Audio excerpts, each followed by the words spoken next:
এগিয়ে থেকেও হারের অভ্যাস বাংলাদেশ ফুটবলের চিরচেনা ব্যর্থতা। বাহরাইন অনূর্ধ্ব-23 দলের সঙ্গে প্রস্তুতি ম্যাচে 61 মিনিট পর্যন্ত 2-1 গোলে এগিয়ে ছিল বাংলাদেশ। শেষ পর্যন্ত ফলাফল 4-2 গোলের হার। এটাই বাংলাদেশ ফুটবলের বাস্তবতা। শুরুতে লড়াই আছে, কিন্তু শেষ পর্যন্ত ব্যর্থতা ছাড়া কিছুই থাকে না।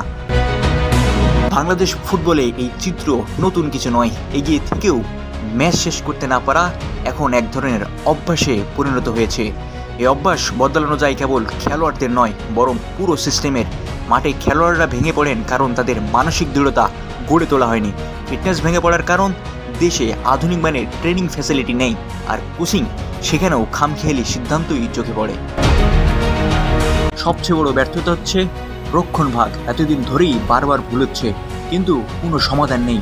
প্রতিপক্ষের সামান্য প্রেসি ডিফেন্সরা গড়বড় করে ফেলেন, গোলকিপারও অনিশ্চিত। অথচ এই বিষয়গুলি নিয়ে ফুটবল ফেডারেশন বা কোচিং স্টাফের কোনো মাথা ব্যথাই নেই। যুব দলের এই ব্যর্থতা আসলে সিনিয়র দলের চিত্রকেই সামনে আনে।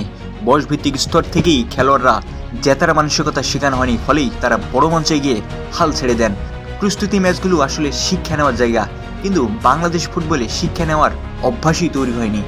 প্রশ্ন রয়ে যায়, কেন বারবার রক্ষণভাগ একই ভুল হয়? কেন খেলোয়াড়রা ম্যাচের শেষ ভাগে এসে মানসিকতা ভেঙে ফেলেন? আর কেন বাফুফে শুধু ফলাফলই অজুহাত খোঁজে, সমাধান নয়? এএফসি এশিয়ান কাপ বাছাই পর্বের সামনে, কিন্তু এরকম খেলায় বাংলাদেশ কি কেবল অংশগ্রহণ করবে, নাকি সত্যিই প্রতিদ্বন্দ্বিতা করতে চায়?